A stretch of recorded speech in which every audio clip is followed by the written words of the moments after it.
최강입시 연구소 안녕하세요, 김 소장입니다. 네, 안녕하세요, 안 원장입니다. 네, 이번 주에 소개해드릴 대학은 이제 홍익대. 우선 교과 전형부터 얘기를 해보면 학교장 추천자 전형이라고 이제 얘기를 하고 2022년 졸업생부터니까 이제 재수생이죠. 재수생부터 지원이 가능하고 학교별로 10명인데 여기 이제 하나 더 말씀드릴 게 홍익대가 세종 캠퍼스도 갖고 있잖아요. 그렇죠. 거기도 10명이에요. 그리고 이 교과 전형에서 우리가 주목해서 봐야 되는 게 뭐냐? 바로 교과 100%. 지금까지는 교과하고 서류가 좀 들어갔잖아요. 그러니까 요 라인에서는 이제 한양대하고 시립대 정도? 뭐 요 정도를 빼고는 이제 실제로 교과 100을 활용하는 학교가 거의 없어요. 이제 수능 최저가 걸려 있는데, 홍익대 얘기할 때 이 수능 최저를 얘기를 안 할 수가 없는 게, 원래 요 라인부터가 주로 2합 라인이에요. 두 과목 합해서 뭐 예를 들면 5등급, 그렇죠. 2합 6 이런 게 일반적이잖아요. 네. 그런데 불구하고 홍대는 3합 라인을 유지하고 있다. 거기다 3학 8. 그쵸, 3합 8이에요. 다만 이것도 변경점에 보시면 아시겠지만 작년 인문계열은 7이었잖아요. 3합 7이었어요. 네. 자, 극악의 난이도였는데 그쵸. 그나마 3합 8로 완화시켜 준 거다. 그러니까 요 부분에서 우리가 좀 얘기할 것들이 몇 가지가 있죠. 그러니까 홍익대도 인정을 아는 게 아닌가. 그러니까 인문계열 애들에게 3합 7이 얼마나 가혹한지, 그리고 그 정도에 맞출 수 있는 애들이 과연 수시에 한 장이지만 홍대를 쓸 거냐. 그쵸. 근데 여기에 대한 좀 고민이 좀 있지 않았을까. 이제 그런 생각을 좀 해볼 수밖에 없죠. 왜냐면, 그러니까 3합을 쓰려면 3합 라인에 있는 학교들 한번 봐야 돼요. 그 맨 위에 성균관대, 네. 서강대가 있죠. 네. 물론 이제 고려대가 있죠. 고려대는 네. 제외하고. 그렇죠. 그럼 실제로 이 홍익대에 있는 3합 8 라인에 근접하는 건 중앙대하고 시립대예요. 그러니까 중앙대와 시립대가 되게 3합 7 정도니까. 네. 이제 위에 있는 학교들은 3합 6, 그 다음 3합 7, 그리고 3합 8 라인이란 말이에요. 그러면 중대하고 시립대를 쓰는 친구들이 홍익대까지를 쓴다라는 건데 그렇게까지 많이 쓰지 않는다라고 저는 생각이 들거든요. 그러면 문제는 홍대보다 좀 밑에 있는 학교들이 있잖아요. 걔네들이 상향으로 쓰기에는 너무 부담될 텐데, 이 정도면. 그러니까 어떻게 보면은 요 1등급 후반에서 2등급 한 초반 정도, 한 2.1, 네. 2.2 정도 되는 친구들, 원래 이 친구들이 교과 전형으로 주로 노리는 대학들이 건국대, 동국대예요. 그렇죠. 일반적으로. 그런데 이 건국대, 동국대를 노리지만 붙을 가능성이 별로 없어요. 서류라는 게 또 들어가다 보니까 그렇지. 서류. 변수가 많단 말이에요. 네. 얘네들이 그거를 양보하고 밑에 있는 학교를 쓰려면 국민대, 숭실대를 써야 돼. 근데 거긴 안 쓰지. 국민대, 숭실대는 심지어 2합 6라인이야. 네. 대다수가. 그러다 보니까 고민이 되죠. 그런데 생각보다 국민대, 숭실대 많이 쓴단 말이야. 홍대는 안 쓰고. 3합이 너무 부담스럽고. 3학. 그렇지. 건국대, 동국대 정도를 쓰는 애들이 상향했을 때는 3합을 맞추는 게 아니라 종합으로 조지는 거고, 밑에 있는 라인을 안정적으로 받쳐야 되니까 되게 2합 6, 2합 7 이런 라인을 쓰려 한단 말이야. 그럼 홍대는 이도 아니고 저도 아니고 딱. 중간에 빵꾸가 났다. 그러네. 여기가. 네. 그러면 여기를 주로 누가 쓰냐? 아까 얘기한 중앙대, 시립대 쓰는 애들이 받쳐 쓰는 거야. 내가 3합 7이 좀 애매해. 그러니까 모의고사 보면 3합 8은 무조건 맞춰. 근데 7도 들어갔다 안 들어갔다 그런단 말이야. 그럼 얘네들 입장에서 당연히 중앙대, 시립대 노리는 거지만 그렇죠. 보험적 요소가 필요하잖아. 그게 홍대다. 그거 홍대로 이제 쓰는 애들이 있죠. 근데 다 그런 게 아니란 말이야. 고교별 또 10명이잖아. 그러니까. 그러니까 추천 인원 제한도 걸려 있다 보니까 모두 다 쓸 수가 없어요. 애매하게. 거기에 재수생도 가능하죠. 그럼 재수생 애들도 받을 수 있다는 얘기잖아요. 그러니까 이 홍익대가 어떻게 보면 이걸 모르는지 모르겠는데 지원하는 집단이 기본적으로는 수능 학원 역량이 있는 친구들, 요거를 일단은 메인 테마처럼 만들어 놓은 게 아닌가. 근데 이거를 우리가 다르게 해석을 해보면 일반고 학생들이 지금 2합을 준비하는 2등급 초반 애들, 예를 들면 지금 국민대, 숭실대를 목표로 하고 있다, 요런 네. 친구들 있잖아요. 네. 한 과목만 더 하자, 저는 그렇게 말씀드리고 네. 싶어요. 그러면 솔직히 홍대를 노릴 수 있다, 전략적으로도. 요게 제가 보는 이제 교과 전형에서의 이제 포인트다. 이렇게 좀 말씀을 드리고 싶고, 인문계열, 자연계열 모두 국영수사, 국영수과라고 하는 각각의 이제 계열에 맞는 과목들. 일반적인 거. 예, 거기에 이제 진로 과목, 정도까지 이제 포함을 한다. 성취도죠? 예, 요거까지 이제 좀 보시면 될 것 같고, 종합전형. 어떻게 보면 이제 홍익대 전형을 분석할 때 가장 좀 독특하고 특이하다? 도대체 누가 지원하느냐? 라고 할 때 제일 좀 궁금한 이 전형 하나가 이 종합전형. 왜냐면, 이게 최저가 있으니까. 수능 최저 걸려 있는데, 심지어 3화 8이야. 현실적으로 현역생들이 이걸 도전할까요? 그러니까 요게 이제 제가 주목해서 보는 거죠. 물론 현역생들도 도전을 많이 하겠죠. 네. 그런데 저는 이 전형을 볼 때마다 느끼는 거는 우리가 이제 의심을 할 수밖에 없다. 일단 1번. 이거 전형적인 이거 반수생들을 위한 게 아니냐. 소위 얘기한 N수생들. 그러니까 이미 서류나 교과 성적으로 기존에 홍익대보다는 밑에 있는 대학들이 들어간 친구들. 네. 대표적인 게 뭐 국민대, 아니 뭐 숭실대, 그리고 그 밑으로는 광운대, 요런 학교들. 왜냐면 거기도 교과 전형으로만 들어가려면 2등급 초반에 돼야 된단 말이에요. 그러니까 어느 정도 기본 베이스는 다 깔려 있겠죠. 네. 그리고 그 친구들이 종합전형 베이스가 어느 정도 깔려 있을 거예요. 위에 있는 학교들을 도전한 건데 실패한 거잖아요. 그렇지. 그러면 홍익대는 딱 일단 요게 걸려있잖아. 최저가 걸려있네? 그러면 이렇게 생각할 수밖에 없죠. 최저만 맞추면 충분히 해볼만 하지 않겠냐. 도전해보자. 그리고 이 친구들은 수능만 공부할 수 있는 환경적 요소를 그렇죠. 본인들이 만들 수 있으니까. 네. 그거 하나 하고, 또 하나는, 이제 우리가 흔히 얘기하는 대치동에 있는 학생들을 좀 생각하는 게 아니냐. 왜냐면 이 대치 지역이라고 하는 이 교육특구, 물론 뭐 대치동 이외에도 몇몇 교육특구들이 있잖아요. 네. 여기에 있는 2등급 중반에서 3등급 초반 정도 되는 애들이 솔직히 수능이 훨씬 더 잘 된단 말이에요. 내신 성적에 비해서 수능 성적에서 잘 나오는 애들이 주로 좀 있죠. 네. 그러면 그 친구들 입장에서는 내가 서류가 지금 솔직히 좀 부족하다. 왜냐면 이 내신이라고 하는 기준점을 봤을 때 요 정도 라인을 쓸 수가 없다. 그래서 강운대 써야 돼. 뭐 예를 들어 명지를 써야 돼. 가톨릭대 써야 돼. 근데 걔네가 안 쓴단 말이야. 거기를 쓸 거면 우린 재수불사다. 아니 그렇게 이건 재수하는 애들이니까 특구 학생들은 한 3등급 정도 되는 네. 애들, 심지어 4등급 대 애들도 그냥 재수한단 말이지. 왜냐면 얘네는 수능으로 자신 있다. 네. 그럼 걔네들이 그냥 수시에 한 장 카드로 홍대를 쓰는 경우들이 많아요. 저도 뭐 상담해보면 먼저 얘기하는 애들 많아요. 저 홍대는 한 장 쓸 건데요. 종합으로. 그렇지. 이 수능 최저 때문에. 수능 최저를 일단 맞춰놓고 한번 본다. 아. 그러니까 걔네들 입장에서도 홍대까지는 상위 15위권 대학이니까 그래도 자기들의 그 체면치레가 된다고 생각을 하는 거예요.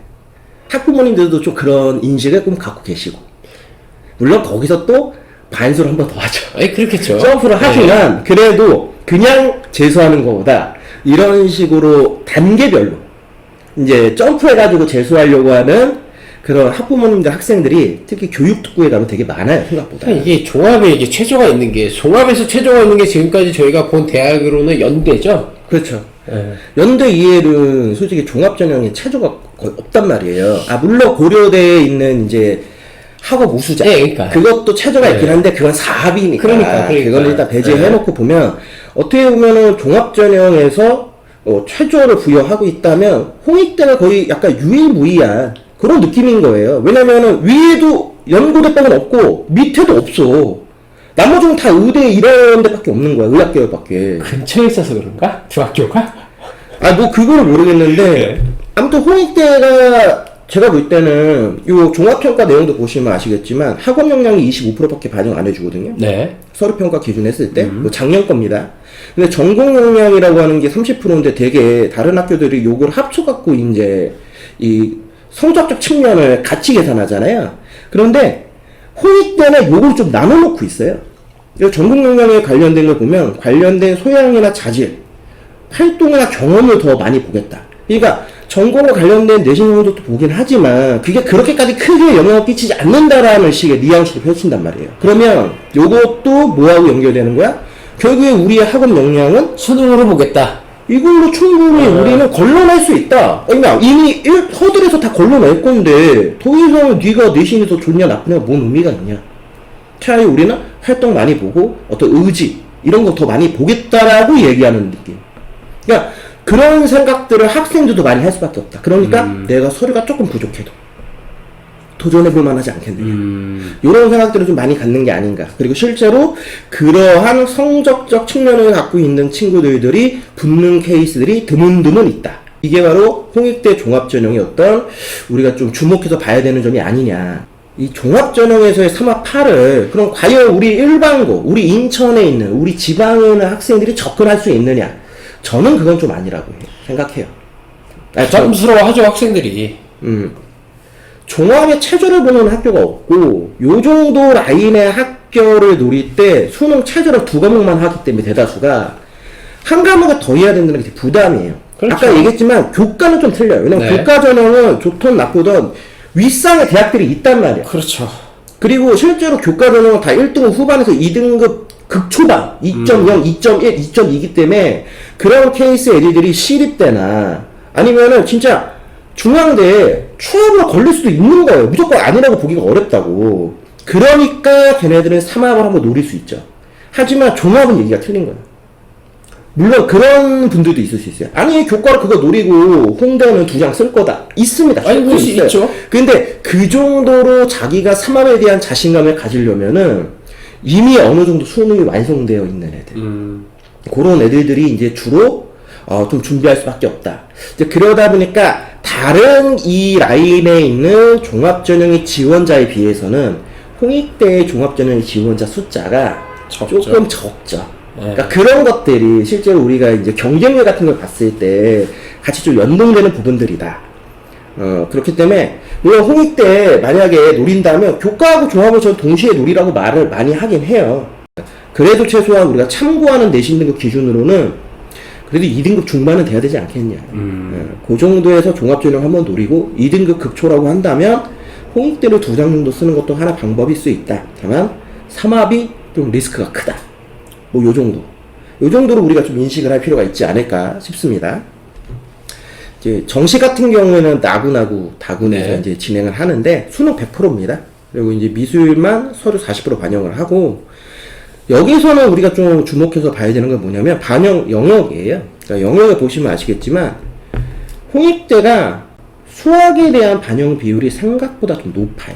특히 인문계열도 30%나 되네요. 그쵸. 그게 이제 핵심이에요. 대다수 학교들이 되게 국어가 30이면 뭐 수학이 한 25, 그쵸. 20%. 그러니까 인문계열은 국어하고 영어 아니면 국어하고 탐구의 반영 비율을 좀 높이는 부분들이 있는데 홍익대는 국어하고 수학만 합치면 60%예요. 수학이 30%, 수학 30%.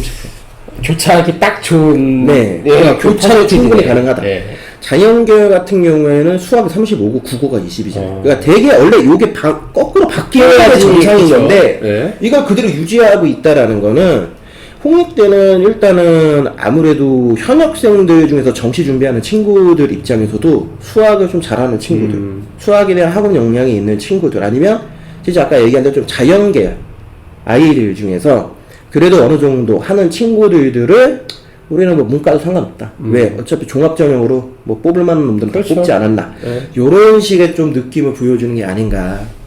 이제 그런 부분에서 홍익대를 만약 정시로 지금 노리고 있는 친구들이 있다면 수학에 대한 공부를 좀 잘할 필요가 있다. 특히 인문계열 친구들도 요것도 한번 좀 말씀을 드리고 싶었어요. 이제 수시 경쟁률에 대해서는 아까 얘기한 것만 이제 기준을 잡으면 이 학교당 추천자 전형 보시면 2022에 비해서는 2023 때가 좀 인원이 늘었어요. 그래도 지원 인원 숫자 보면 3,643명. 그러니까 요 라인이 그래도 되게 6, 7천 명이 넘어가는데 반도 안 된다는 거는 홍대가 또 작기도 하고. 확실히 수능 최저에 대한 허들이 높다. 학생들이 접근하기가 쉽지 않다라는 걸 좀 보여주는 부분. 종합전형도 마찬가지잖아요. 7,000명대예요, 종합전형. 되게 8, 9,000명, 10,000명 정도가 넘어가요. 건대, 동대, 뭐 이런 학교 기준해서도 보면. 근데 그거보다는 확실히 인원이 적죠. 2022 때 인원이 더 적었어. 그럼 왜 2022 때 인원이 더 적었냐? 이 해부터 처음으로 수능 최저가 교과전형이 생기기 시작했어요. 그러니까 학생들 입장에서 교과전형의 수능 최저라고 하는 게 2022 입시 때부터 이제 폭발적으로 늘어나다 보니까 요때는 솔직히 그렇게까지 홍익대의 종합전형, 왜냐면 홍대는 원래부터 수능 최저를 유지하는 학교였기 때문에 메리트가 없었던 거예요. 그나마 2023 때 늘어난 거는 이게 한번 학습이 됐잖아. 수능 그렇죠. 최저는 걸 어느 정도 해야 된다. 이게 깔려버리고 1년이라는 시간 동안 애들이 공부를 하니까 그럼 좀 더 도전하자가 되는 거죠. 그래도 생각보다 많이 늘었지만 같은 라인에 있는 학교들에 대한 지원 인원하고 비슷하게 봤을 때는 조금은 이 허들이라고 하는 게 분명히 존재한다는 걸 우리가 알 수 있다. 그렇죠. 아무래도 종합에까지 수능 최저 있으면 학생들 어떡하라는 거야. 그러니까 그걸 보여주는 방증이 뭐냐면 논술이에요. 아. 그러니까 논술 이론은 10,000명이 넘어가. 그러니까. 대다수 수능 최저에 있는 논술 10,000명 넘어가요. 그러니까요. 그러니까 원래 이 정도가 이게 원래 정상이야. 정상이지. 그러니까 원래는 홍대 정도의 학교 네임밸류면 교과든 종합이든 대다수가 8,000~9,000명 이상 다 넘어가야 돼. 원래 그 정도 넘어가주는 학교니까. 물론 숫자로 보면 훨씬 많은데 할지 모르겠지만 여기를 지원하는 집단들이 10,000명, 20,000명 집단이 아니잖아요. 아니, 그렇죠. 전국 단위 기준하면 네. 몇만 명이 이 라인을 어떻게든 가고 싶어 난리를 치는데 그러니까 그 기준에서 봤을 때 얼마나 홍익대가 쉽지 않은 학교냐. 학생들 입장에서 고민이 너무 많이 되는 학교. 그렇게 우리가 좀 판단할 필요가 있다. 그래서 뭐 홍익대에 대한 수시 경쟁률은 뭐 전체적인 부분에서 증감폭을 보는 것보다는 방금 얘기한 수능 최저가 어떻게 작동되고 있느냐 요거를 보는 게 더 중요하다라는 말씀을 좀 드리고 싶고 홍익대 정시에 대해서 얘기할 때 제가 보는 가장 중요한 핵심은 뭐라 보냐면 다군이다. 나군하고 다군하고 두 개가 있는데 나군 보세요. 물론 모집 인원 차이가 많이 나긴 하지만 경쟁률만 단순하게 보면 나군은 4.5대 1이에요. 5대 1이 안 되네. 그죠? 근데 다군은 보시면 와. 12.48이에요. 다분이 중대가 탑이잖아요. 그러니까 아. 여기가 중대가 최상위권 대학들의 블랙홀로 다 끄집어낸다고 네, 하면 그 밑에 있는 학교 애들 입장에서는 갈 데가 홍대밖에 없는 그러네. 요게 되게 우리가 정시에서 가군 나군 다군에 따라서 지원하는 집단 그다음 뭐 경쟁률 이런 게 같은 학교인데도 불구하고 차이가 굉장히 많이 나고 합격의 변수가 굉장히 많이 일어나는 이유가 요 위에 있는 학교, 이 홍익대보다 위에 있는 나군, 다군 학교가 뭐냐에 따라서 그리고 가군에 어떤 학교들이 설정됐냐에 따라서 완전히 바뀐단 말이에요. 그러니까 그런 것들 때문에 이제 정시 경쟁률이라고 하는 걸 봤을 때 아 이런 식으로 학교들의 네임밸류 즉 선호도라고 하는 것도 우리가 알 수도 있지만 학과들에 대한 좀 포인트도 많이 볼 수 있거든요. 분산 효과와 변수, 도시전설 같은 이야기들 심화 같은 얘기들이 정시에서 레저드처럼 내려온 것들이 많아졌잖아요. 그게 다 요로 가나다라고 하는 이 모집군에 따른 변수가 생긴다. 그리고 보시면 똑같은 홍익대지만 이러한 어마어마한 경쟁률의 차이도 그거하고 연장선상에 봐야 된다. 요렇게 한번 뭐 정시에 대해서 간단하게 언급을 해드리고 싶어요. 왜냐면 제가 오늘 정시 관련된 내용은 따로 좀 가져와서 네. 거기서 조금 더 얘기를 하고 오늘 이제 홍익대 편이었습니다. 예, 홍익대를 혹시라도 이제 목표하고 있다. 아니면 요 라인에 고려하고 있다고 하면 저는 일단은 이렇게 말씀드리고 싶어요. 교과전형으로는 건국대, 동국대, 홍익대 이 세 개 중에서 홍익대가 훨씬 유리할 수 있다. 우리 일반고 학생들한테는. 그러니까 단순히 1등급 후반에서 2등급 초반이 건국대, 동국대를 쉽게 들어갈 거라 생각하시면 안 된다는 거예요. 그거보다는 오히려 교과 100인 홍익대가 조금 더 나을 수 있다. 수능 최저만 받쳐주면. 그렇죠. 그렇기 때문에 예전에도 한번 말씀드렸지만 건대, 동대가 정말 일반고 학생들한테는 쉽지 않은 대학이다. 그러면 이 라인에서는 어떻게 보면은 여태까지 얘기한 게 반대 개념이죠. 아이러니하게 네. 홍대만이 교과단 종합이던 일반고 학생들이 좀 뚫을 수 있는 여지가 조금 더 많지 않냐. 종합도 마찬가지. 왜냐면 특히 특목 애들, 과고나 외고, 특히 외고 애들 얘기할게요. 우리 인문계 학생들이 건대, 동대 얘기 가고 싶어 하는데 되게 힘든 이유가 외고 애들의 서류를 이기기가 쉽지가 않아요. 아이, 그거는 당연한 거죠.